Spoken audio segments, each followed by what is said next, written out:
Assalamualaikum warahmatullahi wabarakatuh. Baiklah, kami dari kelompok 3 ingin mempresentasikan hasil diskusi kelompok kami yang berjudul Teori Organisasi. Teori organisasi memiliki 3 pembahasan, yaitu teori organisasi, tujuan organisasi, dan bentuk-bentuk organisasi.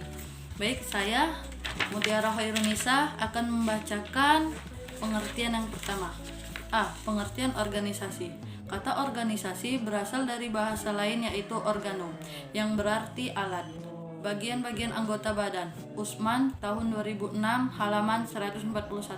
Pengertian lain organisasi berasal dari kata organizer, yang berarti mengatur atau menyusun. Sulistiorini tahun 2006 halaman 126. Sedangkan dalam bahasa Inggrisnya organization, yang berarti hal yang mengatur dan kata kerjanya organizing. Mohi H tahun 1999 halaman 1. Pengertian dari asal kata organisasi tersebut, maka organisasi dapat dipahami sebagai tempat penyusunan dan pengaturan dari berbagai bagian sehingga merupakan kesatuan kerjasama yang teratur untuk mencapai tujuan. Adapun menurut para ahli sebagai berikut yang akan diteruskan oleh teman saya. Terima kasih. Saya Lydia Tarigan. Saya akan melanjutkan pembacaan dari Mutiara, yaitu pengertian teori organisasi menurut para ahli. Yang pertama, menurut ahli Stephen P. Robin tahun 1987, organisasi adalah bentuk lembaga yang dominan dalam masyarakat kita. Yang kedua, menurut Gordon R. Jones tahun 1994, mengemukakan pula pentingnya organisasi, yaitu intinya kebanyakan orang tidak menyadari sejak lahir, dewasa, dan bekerja sampai mati diurus oleh suatu organisasi.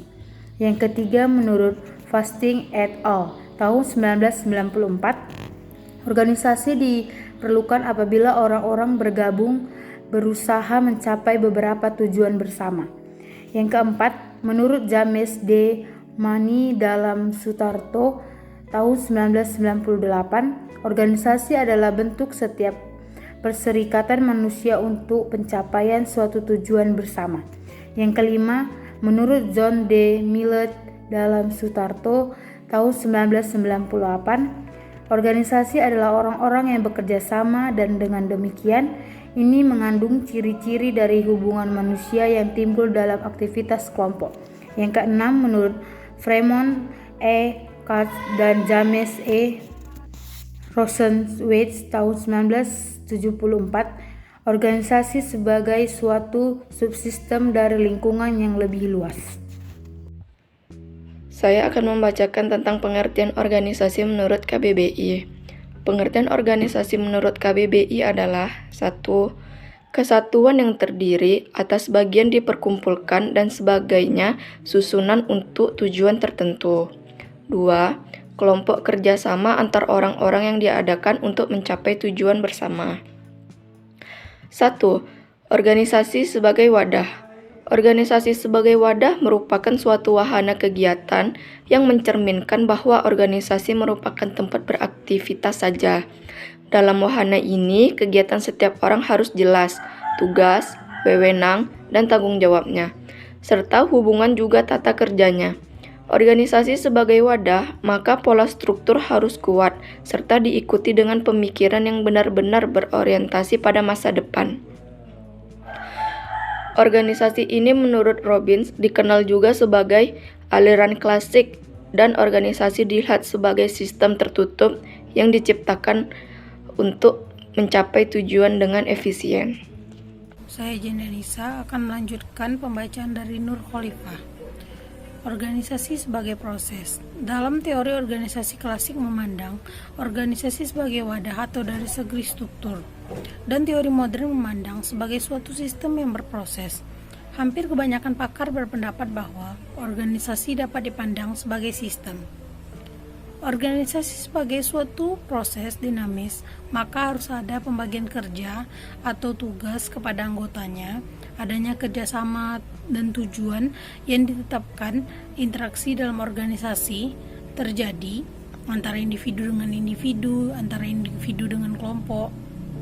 Ada 4 unsur dalam organisasi. Yang pertama itu adalah goals oriented, yaitu mengarah pada pencapaian tujuan. Yang kedua adalah technological system, yaitu orang yang menggunakan pengetahuan dan teknik. Ketiga adalah structural system, yaitu orang-orang yang bekerja sama dalam suatu hubungan berpola. Dan yang keempat adalah psychosocial system, yaitu orang-orang yang berhubungan satu sama lain dalam kelompok kerja.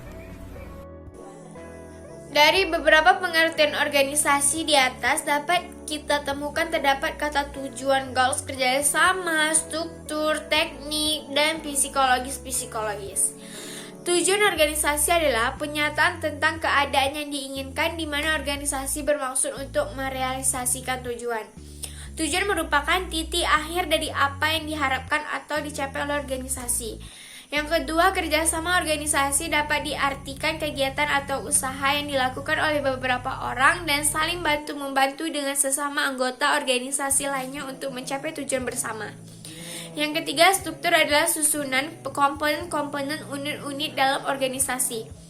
Struktur organisasi menunjukkan adanya pembagian kerja dan menunjukkan bagaimana fungsi atau kegiatan yang berbeda-beda tersebut dikoordinasikan. Struktur dalam organisasi formal dinyatakan dalam peta organisasi, posisi dan uraian pekerjaan serta peraturan dan prosedur.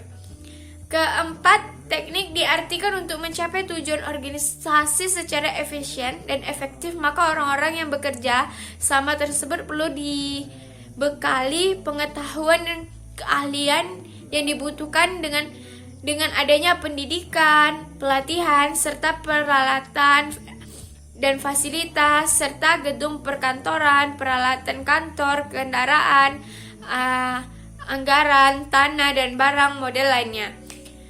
Yang kelima, psikososial atau jiwa sosial organisasi juga mempunyai subsistem psikososial yang terdiri orang-orang dan kelompok yang diberi interaksi serta paling dipengaruhi oleh perasaan, nilai-nilai, sikap, harapan, dan aspirasi dari orang-orang dalam organisasi itu. Saya Maridel Piana akan menjelaskan bagian ketiga, yaitu lingkungan organisasi atau organisasi environment.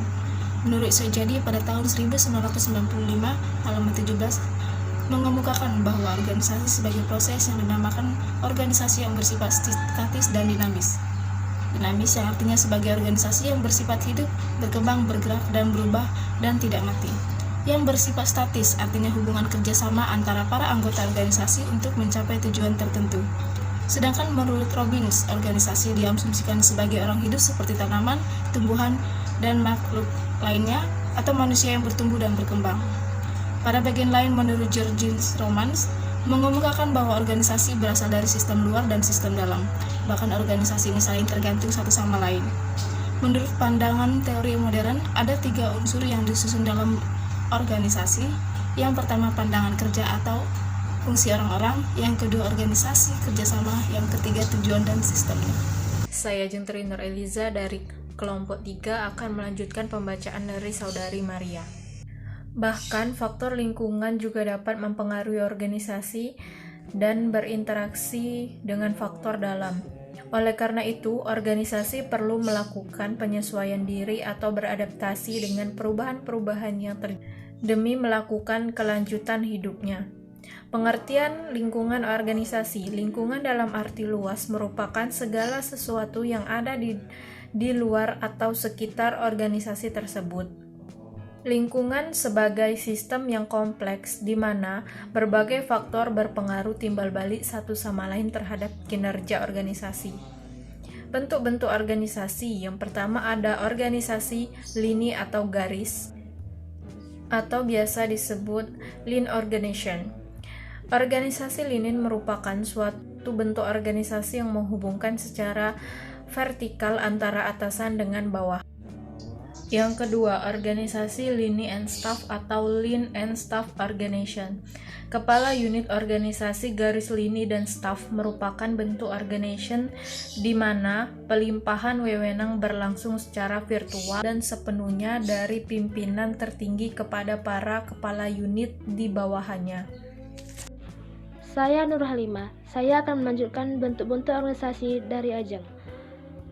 3. Organisasi fungsional adalah suatu organisasi di mana wewenang dari pimpinan tertinggi dilimpahkan kepada kepala unit sebagai penjabat struktural yang memimpin kelompok kerja tertentu sebagai pelaksanaan dalam suatu bidang pekerjaan dengan keahlian tertentu pula. 4. Organisasi lini dan fungsional ialah organisasi di mana wewenang dari pimpinan tertinggi dilimpahkan kepada para kepala unit di bawahnya khususnya dalam suatu bidang pekerjaan tertentu. 5. Organisasi lini fungsional dan staf. Organisasi lini fungsional dan staf merupakan perkembangan lebih lanjut dari organisasi lini dan fungsional. Di dalam organisasi ini, wewenang dari pimpinan tertinggi dilimpahkan kepada kepala-kepala unit di bawahannya yang bertugas dalam suatu bidang tertentu. Selanjutnya, pimpinan tertinggi tersebut masih melimpahkan pula wewenangannya kepada penjabat-penjabat fungsional yang bertugas melaksanakan bidang pekerjaan dengan keahlian tertentu di dalamnya dan untuk melaksanakan dikoordinasikan oleh kepala-kepala unit terdahulu. 6. Organisasi matrik. Organisasi matrik disebut juga organisasi manajemen proyek, yaitu organisasi yang penggunaan struktur organisasinya menunjukkan para spesialis yang mempunyai keterampilan di masing-masing bagian dalam suatu perusahaan dan kemudian dikumpulkan menjadi satu untuk mengerjakan suatu proyek yang harus diselesaikan. Organisasi ini digunakan berdasarkan struktur organisasi staf dan lini, khususnya di bidang penelitian dan pengembangan. Struktur organisasi matrik ini digunakan untuk memudahkan perkembangan pelaksanaan beragam program dan proyek.